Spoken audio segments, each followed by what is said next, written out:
Every single day, there are new developments in the culture war. You need to stay on top of the news from the front lines around the world. At LifeSite, it's actually our mission to serve you the truth on life, faith, family, and freedom so that you can be an effective soldier for Christ. Subscribe now and never miss an important development in the culture war that you need to know about, all from a faithful Catholic perspective. And check out the links below to get involved with our reporting and our pro-life partners. Thank you and God bless you. Hello, friends. Do you know how we're always told by the left, oh, those pro-lifers, they are just concerned about the fetus in the womb. And once that baby is born, they don't give it whatever. Well, actually, that's completely untrue. And to prove that, we're going to go to Princess Gloria, who we've been with this past little while, who's been so gracious, who shared with us a beautiful Christmas in Bavaria, the tradition of the faith in Bavaria right in the face of all the bishops who seem to be going crazy. But also, she proves in a rather unique way that this notion of the pro-lifers, all they care about is the fetus in the womb, is completely wrong. This is the John-Henry Westen Show. Stay tuned.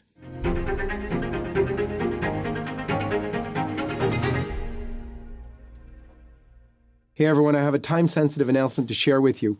Earlier this month, LifeSite was hit with another online censorship attack, this time on TikTok, after publishing the truth about the corrupt administration in the United States. In fact, LifeSite is still permanently banned on Facebook, and our main YouTube channel was wiped out, which is why we're only on the John-Henry Westen Show YouTube channel. So this is because the prince of this world hates the truth. And we at LifeSite are committed to bringing you the fullness of the truth, even if the globalists and atheists don't want you to hear it.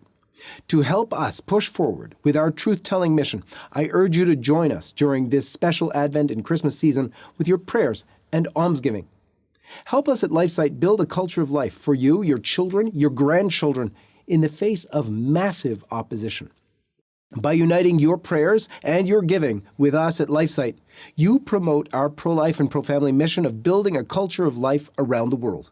In fact, when you support LifeSite, I urge you to write a prayer in our comment box. It's a perfect way to infuse your prayer and almsgiving with a charity like LifeSite that you can trust, knowing that we will personally read and pray over all your intentions. We need your prayers and almsgiving now more than ever.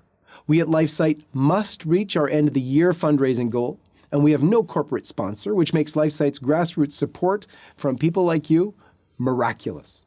So please, as you listen to today's interview, click in the donation link at the top in the description of this video and offer your almsgiving and prayer to LifeSite News. This is the moment we need all of our viewers, even first-time viewers. Join the mission for life, faith, family, and freedom with LifeSite.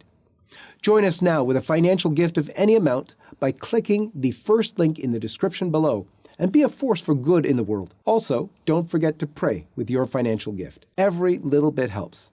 So thank you, and may God bless you. One of the things that the left loves to accuse pro-lifers, and especially pro-life Catholics of, is, oh, you care only about unborn babies. You don't care what happens after they're born. You don't care about poverty. You don't care about the homeless. You don't care about people starving in the streets. And it's always been such a lie. It's nonsense. The people I know who love the poor the most are those who are faithful, who are also pro-life, but they're pro-poverty and everything else. But when I learned about you and got to meet you many years ago now, I learned about what your family tradition has been doing for the poor for, is it 100 years now? 100 years, yes.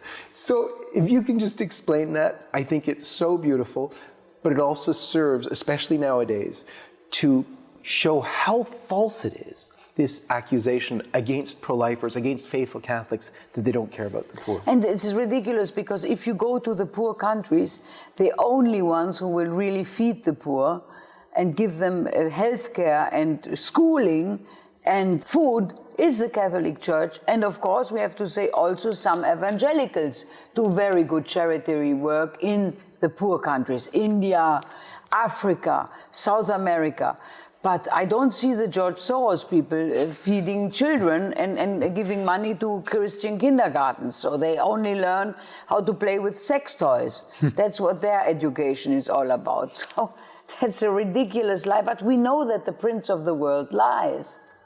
Now, after First World War, we had a very, very terrible time because all the men were dead and a lot of widows with small children and a very, very harsh winters because also the economy was very bad. And that's when Prince Albert, the great-grandfather of my son Albert, started the soup kitchen for the poor.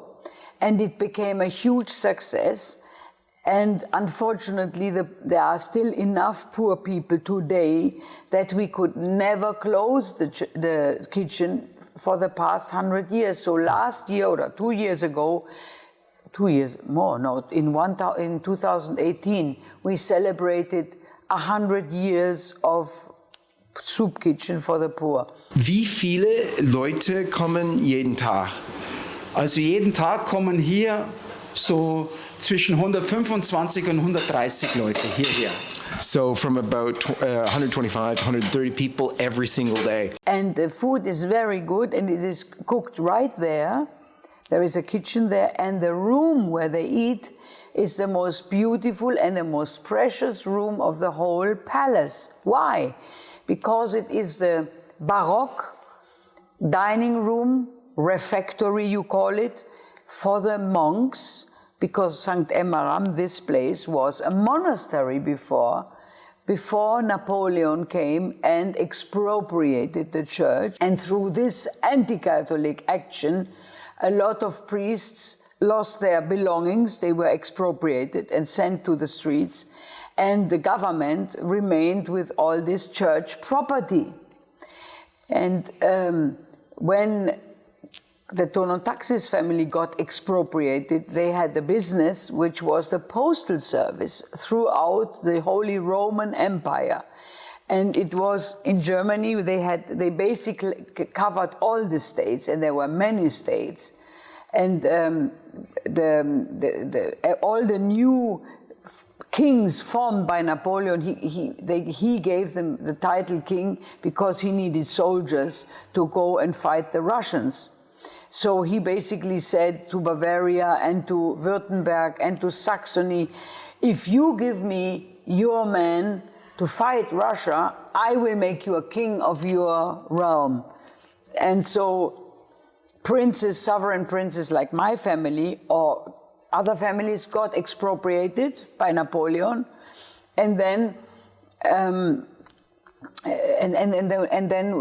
we got forced into a union that nobody wanted. I mean, from today you could say maybe the union was good, but in those days an expropriation is never nice.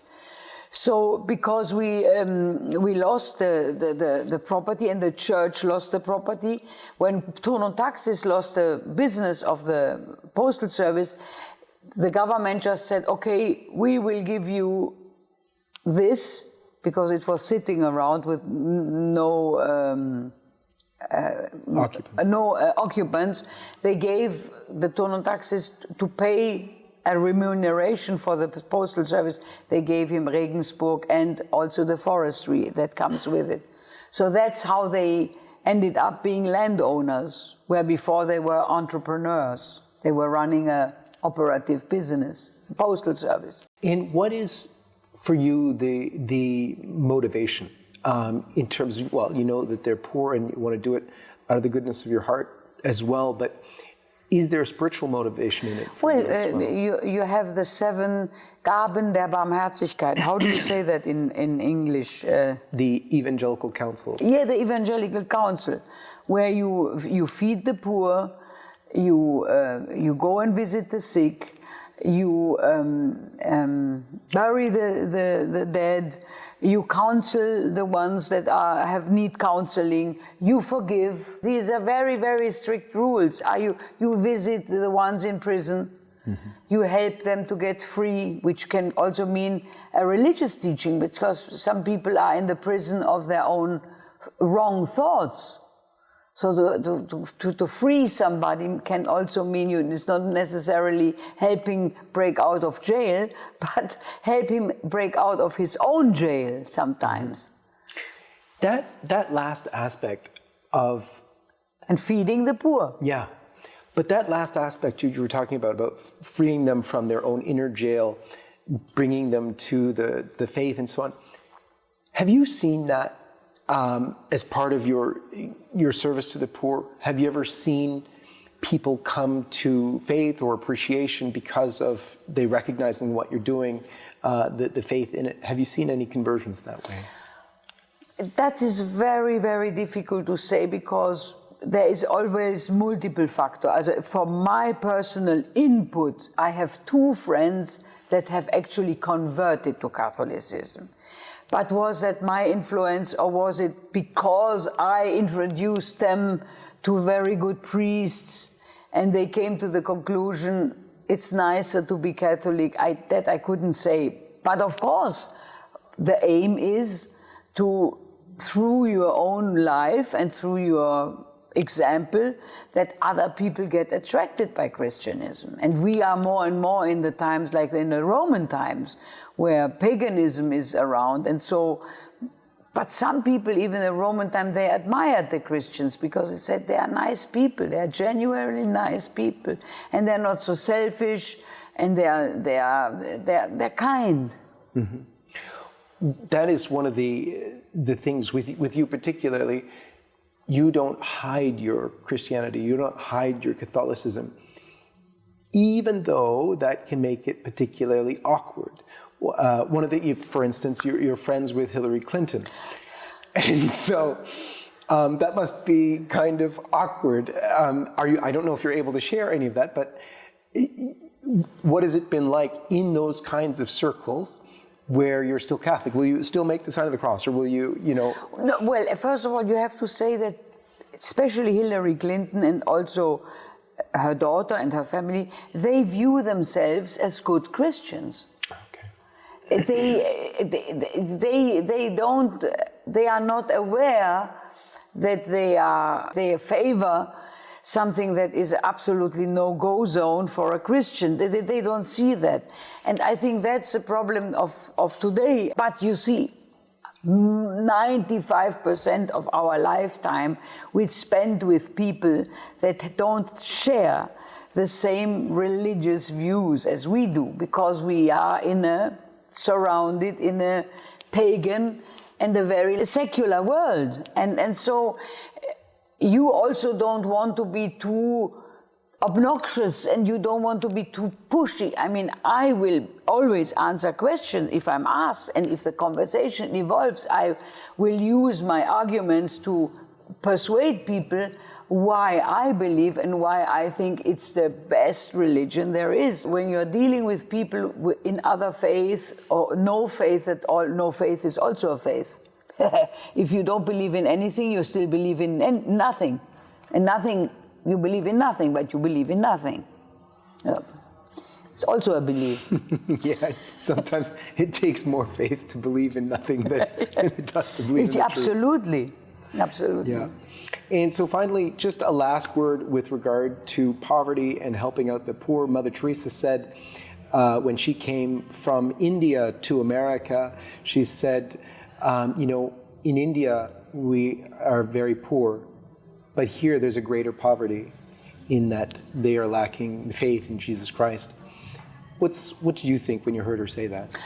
She's absolutely right. If you look at the small villages in the German-speaking world now, we have a lot of priests that come from Africa and India. They are sent to us to missionarize us. And that's really amazing because, of course, we have been aborting our own children since 60 years.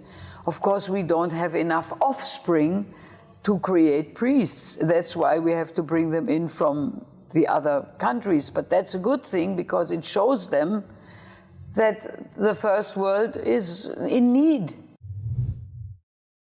It has been so awesome to be with Princess Gloria, to be in Bavaria for that little stint while we were there.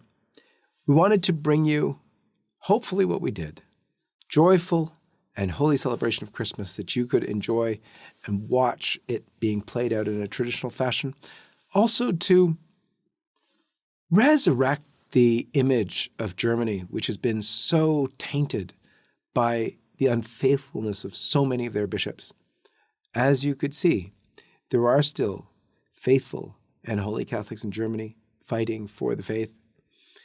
It's been our great pleasure, privilege to bring that to you, and we couldn't have done that without your support. May God bless you all, and I hope you continue to have a happy and holy Christmas, which just, by the way, started yesterday. This is John-Henry Westen for LifeSite News. May God bless you. Hi everyone, this is John-Henry Westen. We hope you enjoyed this video, and to see more like this, be sure to hit the subscribe button below to get all the latest content from LifeSite News. So check out our links in the description to read more, sign up for our newsletter, and connect with us on social media so that you can stay up to date with all of the latest life, family, and culture news. Thanks for watching, and may God bless you.